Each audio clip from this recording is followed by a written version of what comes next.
Okay, Assalamualaikum warahmatullahi wabarakatuh. Jadi pada pembelajaran yang lepas kita dah tengok konsep asas pemikiran computational. Kita tengok ada 4 ni, teknik leraian, teknik pengecaman corak, peniskalaan, dan ada satu lagi teknik pengitlakan ni. Okey, jadi sekarang ni kita juga dah tengok fasa pembangunan atur cara. Jadi kita ada analisis masalah, reka bentuk atur cara, pengekodan, pengujian, dan penyahpijatan. Okey, sekarang ni kita nak tengok macam mana cara-cara kita nak menggunakan konsep pemikiran computational dalam pembangunan atur cara. Right, seperti yang kita tahu tadi, dalam proses pembangunan atur cara ni kita ada 5 fasa ni. Okey, jadi setiap fasa tu kita akan guna teknik pemikiran computational Sekarang ni kita akan tengok fasa yang pertama, iaitu fasa analisis masalah.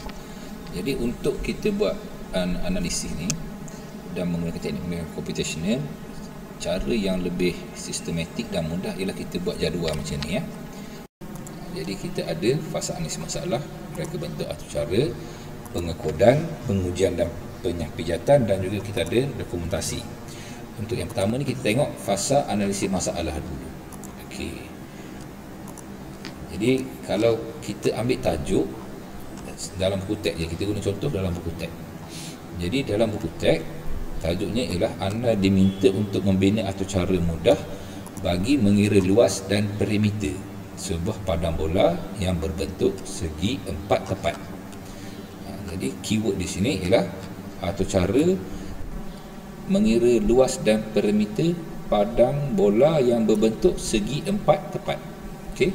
Jadi kalau kita tengok situ ada banyak maklumat yang perlulah yang diberi. Banyak maklumat yang diberi. Jadi teknik yang kita akan guna dalam ni ialah teknik leraian. Ini contoh padang bola bentuk segi 4 tepat. Jadi dalam fasa analisis masalah, kita akan mengenal pasti masalah. Yang pertama sekali, keperluan sistem dan perisian serta sasaran pengguna. Alright. Keperluan sistem ni ialah contohan. Kalau kita nak buat aplikasi ni, kita nak buat untuk apa?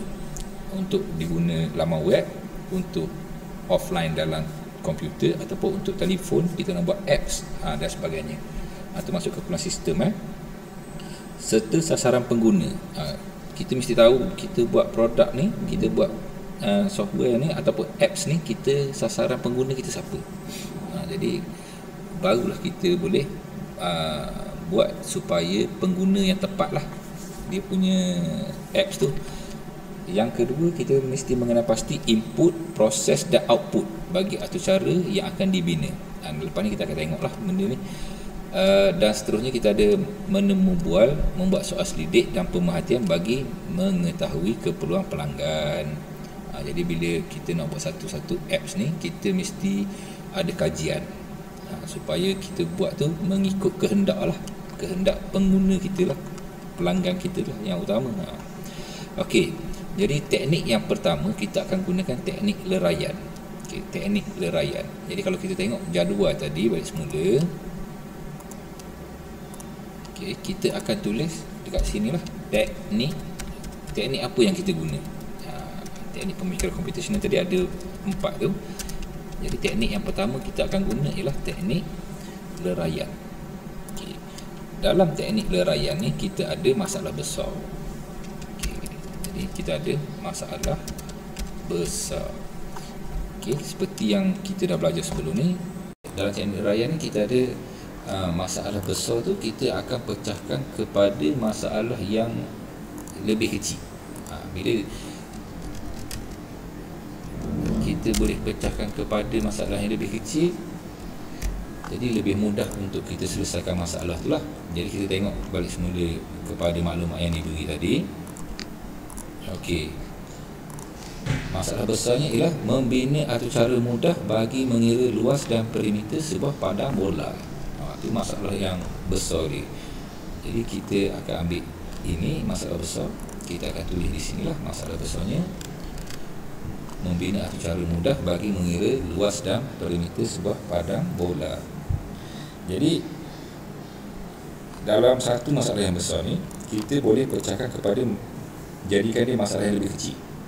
Jadi yang pertama kita guna sini. Okey, apa masalah kita boleh pecahkan kepada apa? Yang pertama sekali ialah mengira luas padang bola. Yang kedua, mengira perimeter. Mengira perimeter padang bola. Jadi bila kita dah pecah ni, kita pun nampak okey, satu dia mengira luas, satu lagi mengira perimeter. Supaya kita tahu kan, mengira luas ni formula dia lain, mengira perimeter ni formula dia lain. Ada lagi tak benda lain yang kita perlu selesaikan dalam ni? Tak adalah, makna dia nak mengira luas dan perimeter. Jadi selesai situ satu. Okey, bila kita dah selesai ni, makna selesailah fasa analisis masalah. Kita dah boleh selesai dah dua masalah kecil ni. Okey, seterusnya kita akan masuk kepada fasa yang seterusnya, iaitu fasa reka bentuk atau cara. Okey. Jadi kalau kita tengok sini, di dalam fasa reka bentuk atau cara ni, kita akan buat beberapa perkara lah. Iaitu pertama sekali kita menulis pseudocode. Dalam proses reka bentuk atau cara ni, kebiasaannya kita akan buat 3 perkara yang utama. Menulis pseudocode. Pseudocode ni seperti yang kita belajar dah sebelum-sebelum ni, dia macam atau cara tapi dalam bahasa yang lebih mudah difahami. Satu lagi, kita melukis catak alih. Catak alih ni supaya kita boleh nampak flow atau cara kita lah. Dan seterusnya, last sekali kita mereka bentuk antara muka pengguna. Antara muka pengguna ni user interface dia. Contohnya macam mana pengguna tu nak masukkan data, button, nak guna button ke, kita nak guna drop down menu ke, kita nak guna text box ke. Jadi kita akan mereka bentuk antara muka pengguna pun dalam fasa reka bentuk atau cara ni juga. Jadi biasanya dalam fasa reka bentuk atau cara, kita akan guna teknik pengecaman corak lah. Selepas kita meletakkan masalah besar, kita kena analisis untuk mengecam corak-corak yang ada dalam masalah tu, supaya kita boleh selesaikan dengan lebih efisien. Okey, untuk contoh ni kan, untuk contoh mengira padang bola ni, jadi kalau kita tengok masalah dia, kita kena kira luas bola dan kita luas padang bola, dan kita kena kira perimeter padang bola. Jadi bila kita tengok sini, mengira luas, apa kalau nak kira luas ni, kita kena ada apa? Jadi kita kena ada panjang dan lebar. Jadi sebab formula untuk kira luas ialah panjang darab lebar. Sama juga kalau kita tengok perimeter padang bola, apa yang kita perlukan untuk kira perimeter? Perimeter ni sekeliling ni kan. So sama juga, kita ada panjang dan lebar padang bola. Jadi nampak tak? Walaupun formula dia lain, tapi dia masih menggunakan panjang dan lebar. Jadi situ kita nampak ada satu corak. Coraknya ialah dua-dua masalah ni kita boleh selesaikan dengan kalau kita tahu panjang dan juga lebar padang bola tu. Okay, jadi untuk kita buat dalam jadual tadi ni, okay, macam mana kita nak tulis dalam jadual ni? Jadi pertama sekali kita akan tulis teknik yang kita gunalah, teknik pengecaman corak. Jadi kita pun letak sini, teknik pengecaman corak. Okey, dalam teknik pengecaman corak ni, cara yang mudah untuk kita macam nak kata, untuk kita tahu corak tu ialah kita akan tengok kepada persamaan dan juga perbezaan dia. Perbezaan, apa yang persamaan? Jadi persamaan ni, contoh tadi saya kata kedua-dua mengira luas. Okey, mengira luas.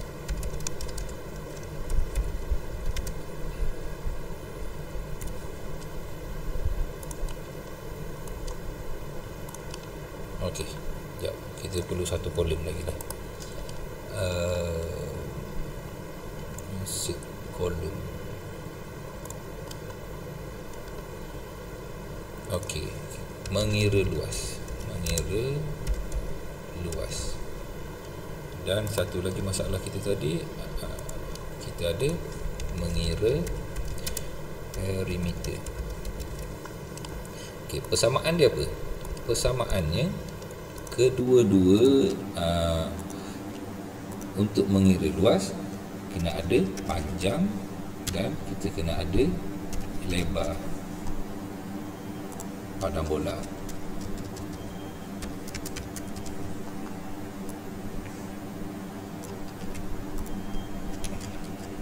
Okey, yang ini pun ada mengira panjang, kena ada panjang padang bola dan juga lebar padang bola. Saya copy paste je lah. Okay, perbezaan dia apa? Formula. Formula mengira luas. Okay, formula mengira luas ialah panjang darab lebar. Jadi perbezaannya sini. Formula ni yang berbeza ya. Yang sama ni kita kedua-duanya kita menggunakan panjang lebar. Panjang dan lebar. Formula mengira perimeter ialah panjang darab 2 panjang darab 2 sebab ada dua sisi panjang dan dua sisi lebar, jadi kita tambah lebar darab 2. Jadi nampak perbezaannya ialah formula lah, yang ni panjang darab lebar, yang ni panjang darab 2 tambah lebar darab 2. Jadi inilah cara kita menggunakan teknik pengecaman corak. Okey. Jadi untuk hari ini kita buat yang dua fasa saja. Masalah dalam fasa reka bentuk atau cara. Okey, ada tak teknik lain kita boleh guna dalam fasa reka bentuk atau cara? Satu lagi teknik yang kita akan gunakan dalam fasa reka bentuk ni ialah teknik peniskalaan. Teknik peniskalaan ni ialah di sinilah kita akan tengok setelah corak dicapkan, kita meninggalkan aspek yang kurang penting dan memberi penekanan terhadap aspek-aspek yang penting yang dapat dalam membantu dalam penyelesaian masalah. Okey, jadi yang paling penting kita kena pastikanlah kita kena tahu kalau kita nak kira tu apa je yang penting. Contoh lah, untuk sebuah padang bola ni ada banyak benda kan. Contoh kita ada jenis rumput, kita ada lokasi dia, kita ada macam-macam. Jadi yang pentingnya untuk kira luas padang bola ni cuma panjang dan lebar dia je. Jadi di sini yang kita tahu, yang pentingnya cuma ialah formula untuk mengira luas ini sahajalah. Jadi di sinilah kita kadang-kadang padang bola ni kita nampak benda yang mudah lah, tapi kadang-kadang ada setengah-setengah aplikasi yang lebih kompleks, melibatkan banyak variable, maknanya banyak pemboleh ubah. Jadi kita kena pastikan pemboleh ubah yang mana yang kita perlukan, yang lain kita tak perlu. Okey, contoh kalau katalah kita nak mengira BMI, body mass index kan, satu orang ni dia ada banyak kan, dia ada ukuran pinggang, katalah ukuran dada, dia ada berat, dia ada tinggi, dia ada kaum, dia ada umur, dia ada macam-macam. Jadi satu orang ni dia ada banyak pemboleh ubah. Kita kena pastikan, okey, kalau nak kira BMI kena guna apa? Berat dan tinggi je kan. Jadi kita yang lain kita tak nak. Ini teknik peniskalaan dipanggil. Jadi kita asingkan yang mana kita tak nak dan kita pilih mana yang penting sahaja. Okey. Jadi cara kita nak tulis dalam jadual tadi ialah macam ni. Okey. Teknik peniskalaan. Okey, dalam teknik peniskalaan ni kita tambah satu huruf lagi. Jadi kita ada mengira luas dan juga mengira perimeter. Okey. Aspek penting. Okey, yang ni apa aspek penting dia yang kita kena tahu. Okey, yang ni yang pertama mengira luas ni ialah pemboleh ubah lah.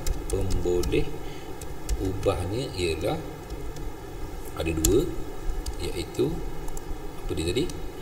Panjang dan juga lebar. Okey.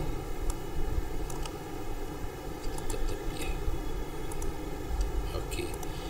Sama juga aspek penting untuk mengira perimeter. Apa pemboleh ubah yang kita akan guna? Sama juga, panjang dan juga lebar.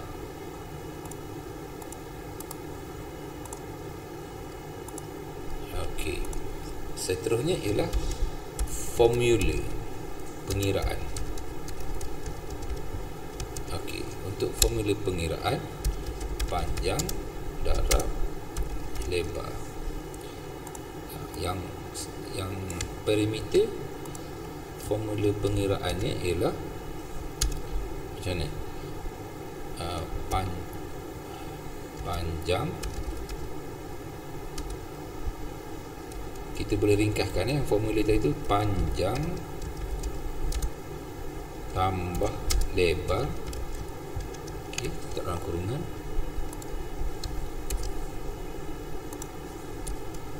darab 2.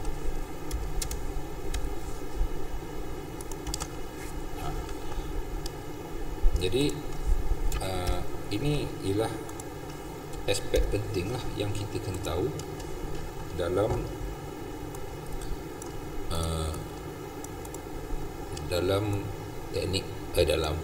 dalam fasa reka bentuk atau cara kita. Okey. Seterusnya, bila kita dah ada aspek penting yang ni, kita bolah supaya nampak lebih kemas. Okey, seterusnya ada lagi teknik yang kita boleh guna, iaitu teknik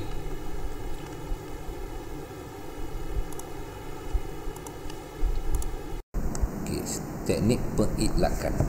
Teknik pengidlakan ni secara mudahnya, di dalam fasa teknik pengidlakan ni kita akan membuat algoritma.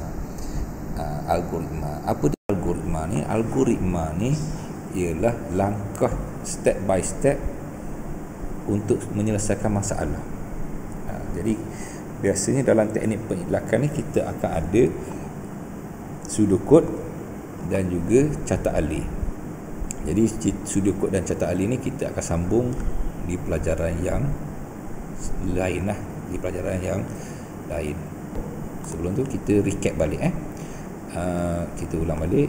Fasa pembangunan atau cara kita ada 5 fasa, iaitu fasa analisis masalah, fasa reka bentuk atau cara, pengekodan, pengujian dan penyapijatan dan dokumentasi. Jadi setiap fasa dalam pembangunan atau cara ini kita boleh menggunakan teknik pemikiran computational untuk menyelesaikan masalah inilah. Jadi contoh yang kita guna tadi ialah membina atau cara mudah bagi mengira luas dan perimeter sebuah padang bola. Jadi dalam fasa analisis masalah kita ada teknik derayan yang kita boleh guna. Lepas tu kita ada teknik pengecaman corak. Jadi dalam teknik derayan kita ada masalah besar, kita pecahkan kepada masalah yang lebih kecil. Seterusnya bila kita masuk reka bentuk atau cara, kita akan tengok apa persamaan dan perbezaan dia. Ini menggunakan teknik pengecaman corak.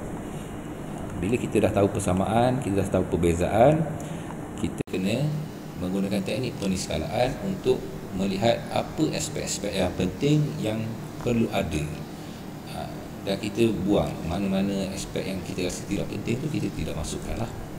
Ini untuk memudahkan bila kita akan buat teknik bila kita akan buat pseudocode dan wisata ahli. Untuk buat pseudocode dan wisata ahli ni, kita akan menggunakan teknik yang lain lah, iaitu teknik pengiklakan lah. Jadi itu saja untuk video kali ini. Terima kasih. Assalamualaikum warahmatullahi wabarakatuh.